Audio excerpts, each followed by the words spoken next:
பரந்த இதயம் வந்தாய். விடியும் போதும் விழிகள் மூடாதருகில் நின்றாய். வழியறியா இருளில் நீயும் ஒளியாய் வந்தாய். ஒளி பரந்து உயிரில் நீயும் உறவாய் நின்றாய்.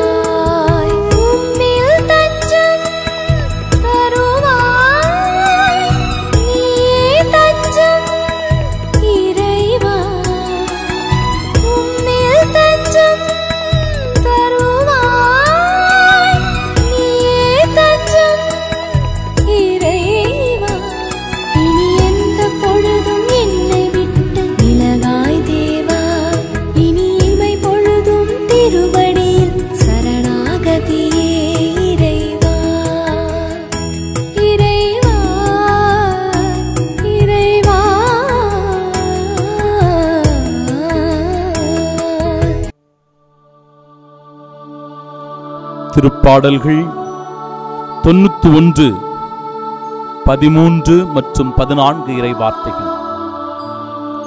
நேர்மையாளர் பேரிச்சை மரம் என செழித்தோங்குவார்.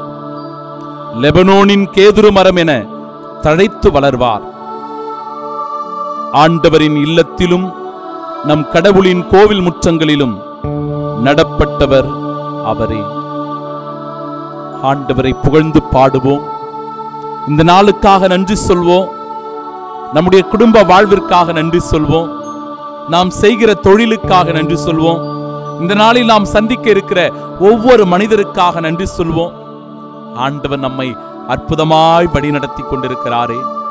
எவ்வளவோ பிரச்சனைகள் உண்டு, எவ்வளவோ கஷ்டங்கள் உண்டு, நெருக்கடியான தருணங்கள் உண்டு.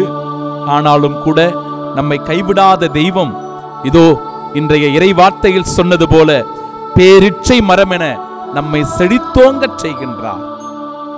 லெபனோனின் கேதுரு மரம் போல நம்மை தழைத்து வளர ஆண்டவர் நம்மோடு உடன் இருக்கின்றார். அவருடைய இல்லத்திலே, அவருடைய கோவில் முற்றங்களிலே நாம் ஆறுதலையும் கனிவையும் தேறுதலையும் இரக்கத்தையும் பெற்றுக் கொள்கிறோம். இந்த இறைவனிடத்தில் இந்த நாளில் நம்மை முழுவதுமாக ஒப்பு கொடுத்து ஜெபிக்கிறோம். இறைவன் நம்மை பாதுகாக்கின்றார், நமக்கு உறுதி ஊட்டுகின்றார், வல்லமையை தருகின்றார், சக்தியை கொடுக்கின்றார். எல்லா சவால்களையும் தீய சக்திகளையும் நமக்கு எதிராக வருகின்ற எல்லா பொல்லாப்புகளையும் எதிர்கொள்ள நமக்கு முன்பாக ஆண்டவர் இயேசு கிறிஸ்து தன் வான தூதர்களை, சேனாதிபதிகளை, படை வீரர்களை நிறுத்துகிறார் என்கிற உணர்வோடு இந்த நாளில் மகிழ்ச்சியோடு எல்லா காரியங்களிலும் அடியெடுத்து வைப்போம். நினைத்த காரியங்கள் வெற்றி பெற, செய்கின்ற தொழிலில் மேன்மேலும் வளர்ச்சி அடைய, சந்திக்கிற மனிதர்கள் எல்லோரும் நமக்கு ஆசீர்வாதமாக மாற இறைவன் அருள் துணை புரிவாராக. ஆமீன், ஆமீன், ஆமீன்.